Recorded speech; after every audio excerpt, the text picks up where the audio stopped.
Hopefully y'all can hear me. Good morning and welcome to my channel. You usually know me for posting videos of singing performances, maybe some examples of my DJ work or photography and videography work, namely the air show I shot back in 2012, which this intro clip is from. So for those of you that are wondering, that is my work. That is not copped from somebody else illegally. That is my own footage. But I wanted to start a new series of videos on my particular channel.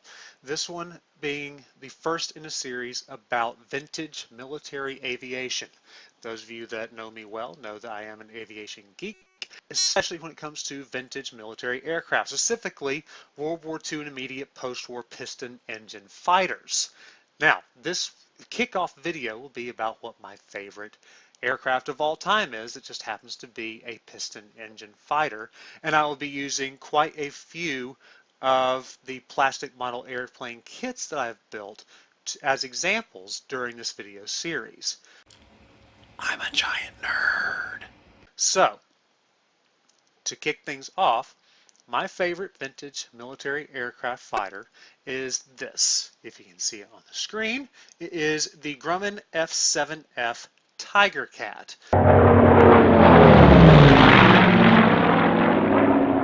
Now, this aircraft did not quite make it into World War II. It was designed for the new large Midway class carriers, and there were some teething problems at first and some modifications that had to be made before it could be rolled into production. But by the time it rolled into production, the war between the United States and Japan had just ended. So it ended up seeing some use in the Korean conflict, the Korean War, primarily as two things. One as a night fighter and two as a photo reconnaissance aircraft, of which all the examples that exist today are of that particular variant, the F7F3P.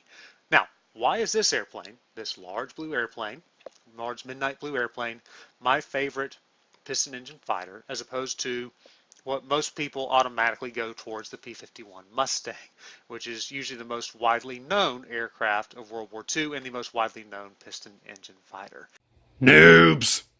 Well, there are several reasons, one of which is the radial engines. Radials provide better durability than most inline engines, and also they have a much different sound, much different harmonies that I usually gravitate towards. Now, a bit of background on this particular aircraft. This aircraft was designed for a requirement for a large twin-engine fighter to fly from the new Midway class carriers. Now, in World War II, it was common practice to automatically think of twin-engine fighters as lame ducks compared to single-engine fighters, mainly because of their weight, which would hamper performance, especially maneuverability. And this was fairly prevalent with, and fairly evidenced with, some of the early twin-engine fighters, such as the Messerschmitt Bf-110, for example. However, other fighters like the P-38 Lightning proved that twin-engine fighters could work in certain cases. And this fighter was designed as an air superiority fighter to knock out anything that the Japanese had at that time. And at that time, there were other fighters that Japan was putting out other than the ubiquitous Mitsubishi A6M Raisen or Zero. There were some far more advanced fighters that they put out. They just had little impact because of how late they were introduced. Now, this fighter was produced in tandem with the Grumman F8F Bearcat. Work in progress. Now, they were designed with two different things in mind. Both aircraft were fast, but the F7F was truly designed for top speed in mind. As you can see, the fuselage is extremely narrow to give better streamlining because you already have two big fat engines out on the wings, and in relative to the length of the fuselage, it had relatively short wings. The F8F Bearcat was designed to put the smallest possible airframe around a large engine. In this case, it was the same engine, the Pratt & Whitney R2800 Double Wasp. Super tiny. A powerful engine and a very reliable power plant.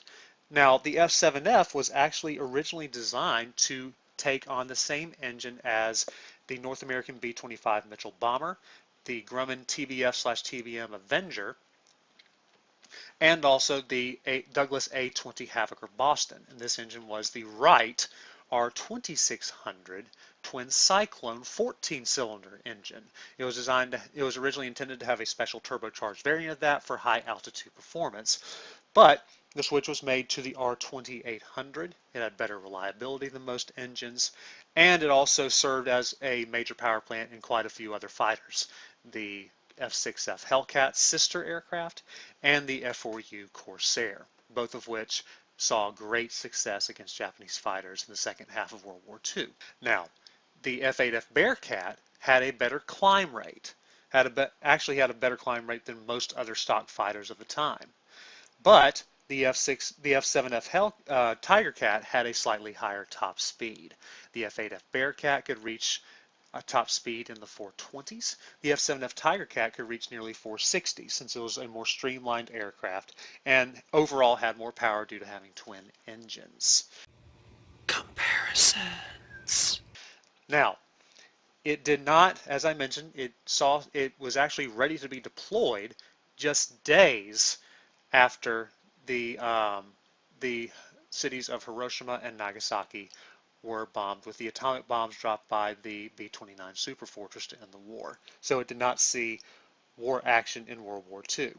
However, it saw life after the wars, including the Korean conflict, in service as a fire bomber, a water bomber, saw extended lease on life due to its size and its performance. So it was used as water bombers. And today, they are very prevalent on the air show circuit. And that experience is exactly why it is one of my favorite aircraft, not only due to its performance and history, but to the lovely noise that those twin R2800-34W engines make.